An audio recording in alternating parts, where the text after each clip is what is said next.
I always like to think that August will be hot and tropical.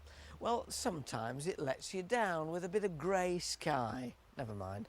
If you've got a tropical border, you can at least pretend, and the big, fat, juicy foliage of cannas and the massive, blousy flowers of New Guinean patiens will add to the illusion. So when the sun doesn't come out, this is where I'll be.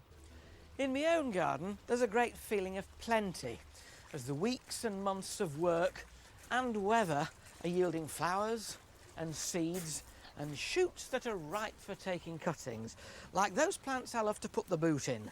All the floppy aromatic edges, rosemary, santolina and lavender. Now lavender needs shearing over when those flowers fade, but before you do that, search around among the plants for these flowerless shoots, and they make great cuttings, so you can increase your stock and next year have even more perfume at your feet.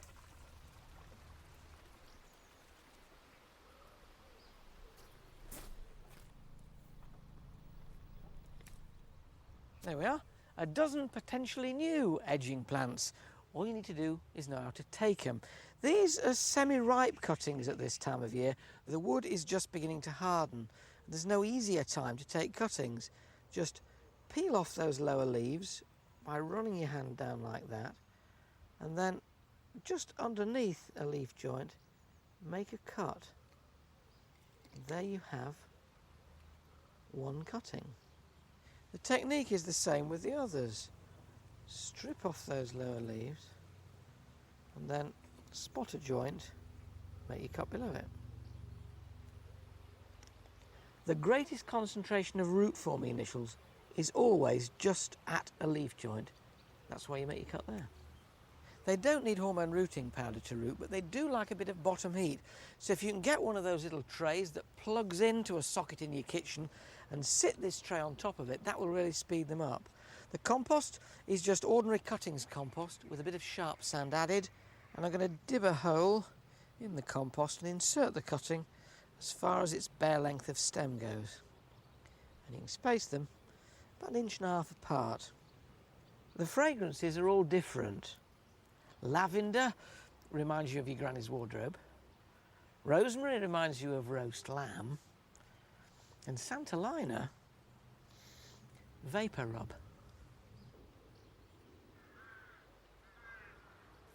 Water them in, and if you haven't got bottom heat, they'll just root rather more slowly. But either way, pop one of these plastic covers on the top. It just keeps the moisture in. You can then stand it on your windowsill.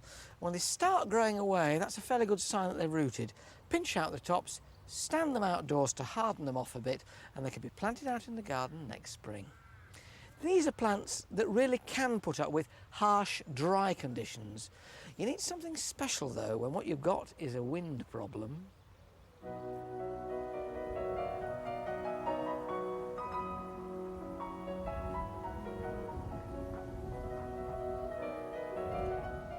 We all dream of views like this, but actually gardening here, 500 feet up in the Wicklow Mountains, is another matter. The soil is poor and stony, the wind hits with a vengeance. But Vera Huet took up the gauntlet 20 years ago and has been carving out a wonderfully calm and colourful foreground to this massive backdrop. How long does the hurricane season actually last, Vera? Well, it's usually not as bad as this, but it helps to keep the cobwebs blown off. But it is an amazing view. It must change all the time. It is, absolutely. Sunshine or shade, it's absolutely beautiful. But it's quite a tricky balance, isn't it? Enjoying and opening up to the view and protecting yourself from it in order to garden. Yes, that's right. If I put up shelter, then I lose my view. And with my view, then I have to put up with the wind. So I'm happy to put up with the wind and have the view. But you were starting pretty much from raw field, weren't you? Yes, just sheep and gorse and brambles, nothing in the way of a garden because we had our house built, and I started where the builders left off with their rubbish and rubble and so on. What about staking? You have to presumably anchor things well, do you? Absolutely. I have to stake and stake, but I'm finding now that if I push against the wind, it's more satisfactory than trying to hold them back. Using these sort of forked sticks, I've seen. That's right. Do you find things generally grow quite slowly on this soil? Yes, certainly.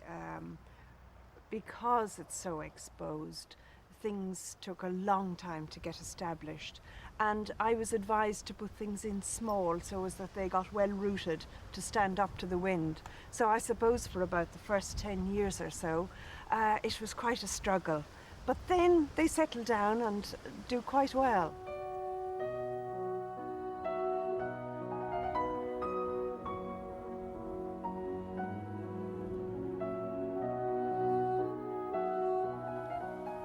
Giant oat grass catches the light well, doesn't it?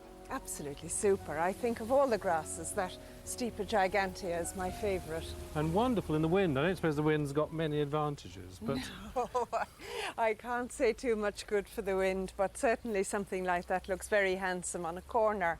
In fact, I think they were invented for corners. and they need a bit of space around them, don't they, to That's grow right. well. They look better isolated.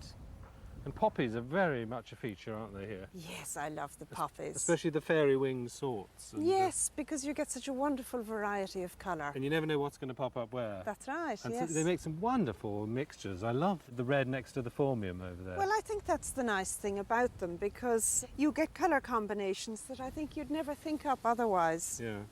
And the little daisy's handy, the little erigeron, which is... Oh, that always takes advantage and of gets into every the little... paving cracks, doesn't That's it? right, That's does great. indeed.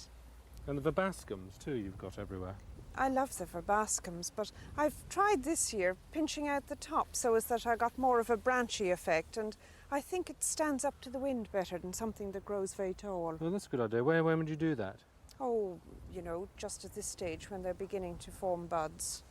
It's a nice idea. It's sort of quite relaxing, all these sort of self-seeding and the simpler flowers, and they connect onto the landscape, don't they? Well, I like that sort of natural effect.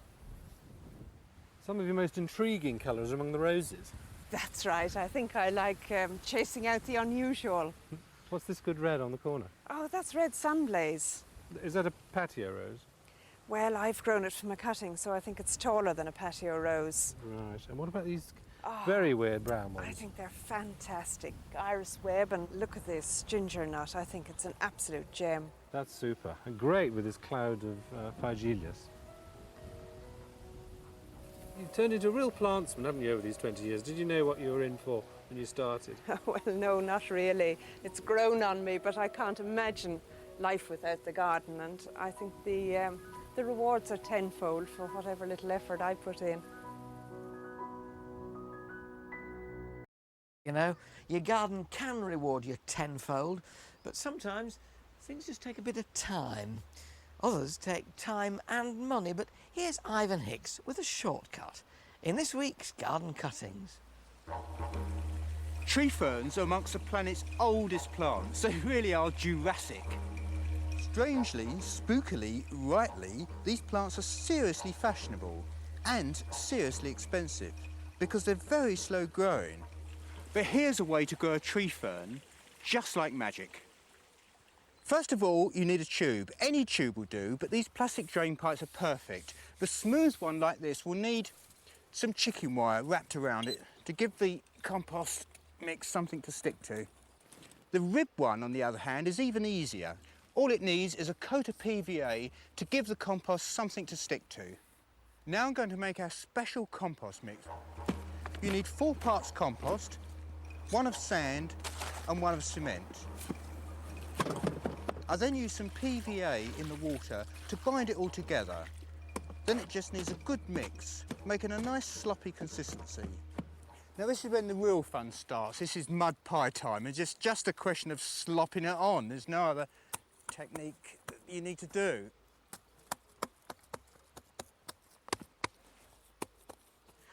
And just for a bit of detail, you could just work some wood chips into your mix. All this will give it texture and realism. But the thing about it is you must fix it to the ground. You could either dig the pipe 6 inches into the ground, or you could use my old friend, a metal spike. You don't need to fix it straight. If you look at the tree ferns here, they're all growing at crazy angles as they would do in nature. In fact, they look better at a slight angle. It's just like potting up any plant, really. I've filled up the tube or the trunk with good compost. You've now got working compost around the edges And don't forget, you must plant this in the shade. Tree ferns hate the sun and need at least 50% shade. And all you need for the finishing touches is a few pieces of bracken stalk that have got a very similar profile to these fronds, just to make it look as though they're last year's fronds broken off. And you can even use a dead leaf of bracken to make it look the real thing. You don't have to use a tree fern, you could use any hardy fern which are freely available from garden centres, but what you mustn't do is dig ferns up from the wild. So that's it. How to make fronds and influence people. What is he like? Meanwhile, back down to earth in my own garden, it's potato harvesting time. These are the variety Foremost, which I planted back in April, and now they're coming up. Beautiful new potatoes. A little bit of scab on one or two of them, which I didn't have last year on a variety called Charlotte. Doesn't matter, just scrape it off and they're great for the pot. But some of these potatoes I want to eat much later, on Christmas Day. Now for that, you need potatoes about the size of a hen's egg and a biscuit tin and some sand. Now my old neighbour Mr Barrett, when we were first married, used to do this every year. This is his method. I know it's a little biscuit tin. This is for people who live on their own, or if there's only two of you. This will do very nicely. Bigger ones for bigger families. And find these little new potatoes, sit them in there, almost as if they were a collection of birds' eggs. Why don't he just go out and buy them, you're saying? Because these are English, and they're my own, and they're cheap. And you pop them in there like that, and when you've got them in the tin, you put more sand on top. This is just moist, sharp sand right over the top of the tubers like that. They'll think I've gone barking, don't they? And when you've done that, put the lid on, dig a shallow hole in your garden, bury the tin, mark where you've put it, and on Christmas morning you can dig it up and have slug-free new potatoes. And you'll say to yourself, that Titchmarsh isn't quite as batty as we thought he was, is he? But if you want to grow new potatoes for Christmas, then what you need are these. Potatoes which are now beginning to sprout, and you can plant them in a pot like this. This is a large plastic flower pot filled with old potting compost. You can use a bucket with holes in the bottom if you want. Put 3 or 4 potatoes in there and then fill in with more old compost.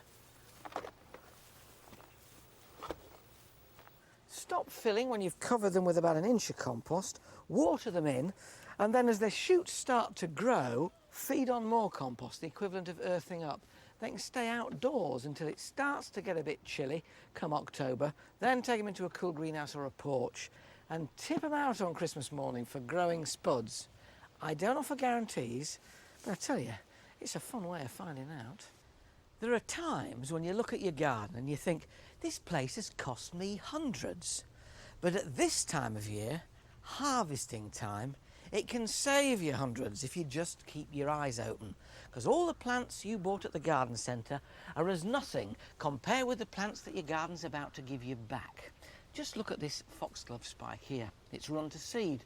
The seeds have dropped onto the soil beneath, and I've got a rash of seedlings. Plants for free. Now these are too tiny to do much with at the moment, but they'll be ready next spring and then they'll flower the following year. But the Lenten hellebores, which flowered earlier than foxgloves, have produced a rash of seedlings which are now 2 or 3 inches high. And these are ripe for transplanting while the soil is moist and warm, and they'll grow and establish themselves well. Just prise the clump up with your trowel. There's a good little cluster here, obviously from one seed pod. And then when you've got the clump out of the ground, gently prise the seedlings apart, taking care to get as much root as you can. And then when you've got them as individuals like this, transplant them into little holes made with your trowel in this leafy soil. You can space them about 1 foot apart. That gives them room to establish themselves, but also they'll make a nice little plantation. There we are. All that for naught. Some plants you might want to save seed from to sow elsewhere.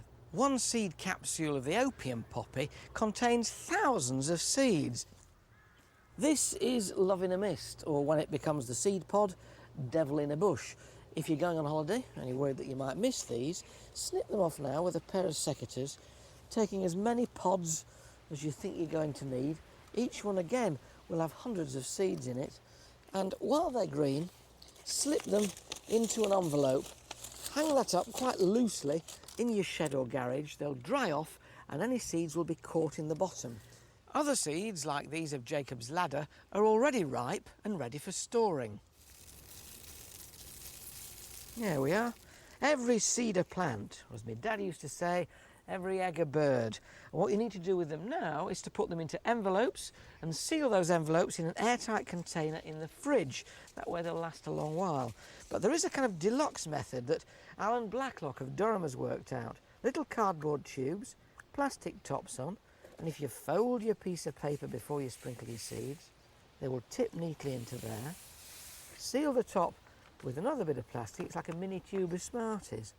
They go in this container here, and in the centre, to prevent them from absorbing moisture, silica gel. It's got a perforated top. You pop that in there to take the moisture out of the seeds, screw the top on, and in the fridge your wife will not confuse that with a container of mince. And it gives you a seed bank that you can do lots of swaps with your friends right the way through the winter. Other jobs you can be getting on with this week: bury the shoot tips of blackberries in the soil. They'll produce new plants that you can use next year.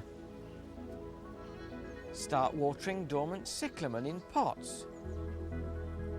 Remove dead flower stalks and unhealthy foliage from bedding displays to make sure they look good right through the autumn. Make sure camellias don't go short of water, and that way you'll prevent the flower buds from dropping off. And prune rambler roses so that the new shoots have time to harden up and ripen before the winter. Earlier on this year, we invited you to write in if you thought that yours or a friend's garden was worthy of being featured on Gardener's World. There was only one criterion: the garden had to be small. Well, as you'd expect, we were inundated with offers, but then the United Kingdom has always been a horticultural haven. Ali Ward went right to the top of the A1, where she found a shining example of neighbourly gardening. Those of us who've been bitten by the horticultural bug will know that when you've got to garden, well, you've got to garden. Most of us would begin by creating our own private space. But what if you didn't have that luxury? I'm here in West Bolden outside Newcastle upon Tyne to meet Sue Jackson and find out how she overcame that dilemma. It was her husband Alex who wrote in to tell us how she's transformed the lane at the back of their flats. But you've won awards for this garden already. Yes, we've got a runner-up award in our category in Northumbria in Bloom. Which is our regional Britain in Bloom. And I can see why. It's absolutely magnificent. And what was it like when you first took it over? Mud and weeds, nettles particularly, very large nettles, nettles like trees. It's come a long, long way since then. What did you do first? Well, I started originally just with the two little pieces adjacent to my door here, and then as I went along, brought in more compost and soil and brought in the gravel and started to fill up the holes and get rid of the mud. And apart from it making it look better, it helped it to drain and just generally improved it. But it was just a long, slow process, a bit at a time, basically. It's a mammoth task to take on because it's not even yours, and there's not many people would put this much effort into something that they didn't even own. Not anybody silly enough probably to do it. But if you need a garden, you've got to make a garden wherever you can. And if you haven't actually got a garden of your own, you had to have a garden? Oh yes, must have a garden, got to have a garden, always gardened and got to have a garden. Somewhere, in a pot, in a box, in a pan, in the ground, anywhere, as long as I've got a garden. The garden's got a very country cottage feel. Is that on purpose? Yes, that's what I'm aiming to achieve. Whether it succeeds entirely is another thing. But you've really got a solid bed of perennials. Yes. And the odd little annual. That's the idea, because it costs too much money to start every year, in any case, it wouldn't look right. I mean, that's the idea of a cottage garden. It's got to go on from year to year. I like to introduce herbs as well as the herbaceous plants, because I do think they have such nice foliage colours as well as being useful. That's They're perennial plants in their own right without their culinary That's right, side. yes. What about pests and diseases? Are you struggling in here? Slugs and snails. I'm surprised at that because you've got the gravel everywhere. That's one of the classic things for getting rid of slugs. Well, I'm absolutely entirely convinced there's a giant slug or a snail living in West Bolton that munches its way from one end of the lake to big the is other. it? Probably about 40 feet, I should imagine. They demolish everything. Hostas are just a no-no completely. They grow beautifully in the spring and then overnight they can just be gone. It's such a shame, but that's gardening. You've even got a patio in your alleyway. Yes, we have. Hidden by weeds when I started, under a lot of mud and weeds, but it's really been very useful because it's given us an area that we can barbecue and sit and have a drink in the evenings or whatever. You've brought the community together by creating this garden which has got everyone talking. Well, it has been, I think, a catalyst in getting everybody together because it's used a lot in the summer months, certainly, yeah. You know, there's always the element of risk in doing anything like this, that somebody, you know, it could get damaged and you've just got to accept that. That's the hazard of doing it, if you like. The garden's now creeping out of your alleyway and around the corner onto the front of the houses. And I think you've inspired your neighbours because their side's looking lovely. Well, my neighbour Linda and I are partners in crime and we sneak off to the garden centre together and we share what we've got, we share our plants.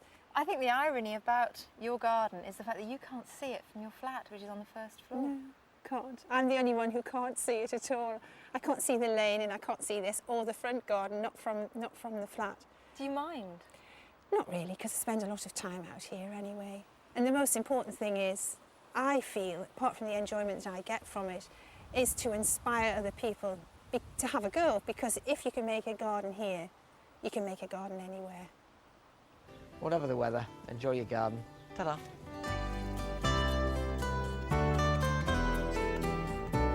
A prize porker guides us towards hidden delicacies in The Trees That Made Britain at 11. But with a visual feast just moments away here on UK TV Gardens, First Time Garden is on the way next.